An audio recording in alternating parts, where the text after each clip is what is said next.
இந்திய ஒன்றிய அரசு போதைப் பொருள்களையும் சாராயத்தையும் முழுமையாக நீக்குவதற்கு விலக்குவதற்கு உரிய நடவடிக்கைகளை மேற்கொள்ள வேண்டும் என்று வழிகாட்டி இருக்கிறது.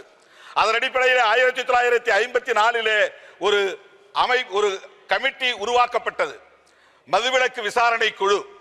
அது அளித்த அறிக்கை 1958 நடைமுறைப்படுத்த வேண்டும் என்று பரிந்துரைத்தது.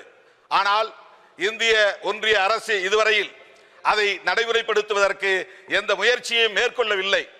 அதே 44 யூனிஃபார்ம் சிவில் கோடு வேண்டும் என்று சொல்லுகிற அந்த ஆர்டிகிள் எடுத்துக்கொள்ளப்பட்டு சிவில் கோடு உருவாக்குவதற்கான முயற்சியிலே இந்த அரசு ஈடுபடுகிறது.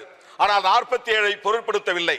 நான் இந்திய அளவிலே இன்றைக்கு இளம் தலைமுறை பாழாகி வருவதை எண்ணி வேதனைப்படுகிறேன். இந்த அரசுக்கு அந்த வேதனை இருக்கிறதா என்பதை நான் கேள்வி எழுப்ப விரும்புகிறேன். இளம் தலைமுறையினர் ஹியூமன் ரிசோர்ஸ் மனித வளம் கடுமையாக பாதிக்கப்படுகிறது.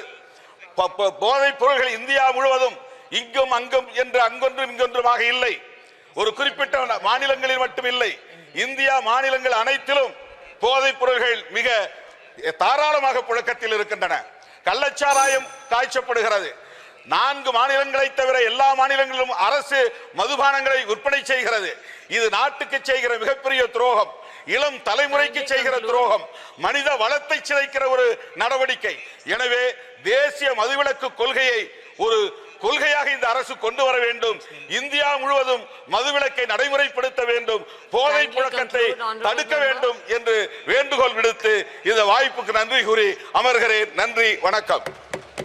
Thank you. Dr. B. Shabri, please. Very senior member Thol Thirumavalavan has spoken.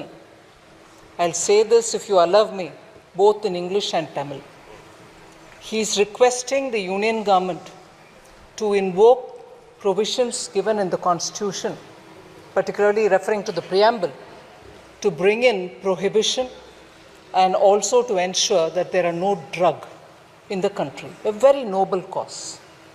I really appreciate the point he's raised there. But the party with which he's in alliance in Tamil Nadu, which is in government there, saw 56 people die due to illegal liquor.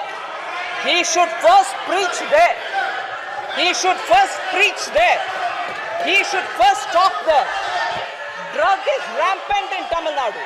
He should talk there rather than tell us, madam. Thank you. Dr. B. Shabri.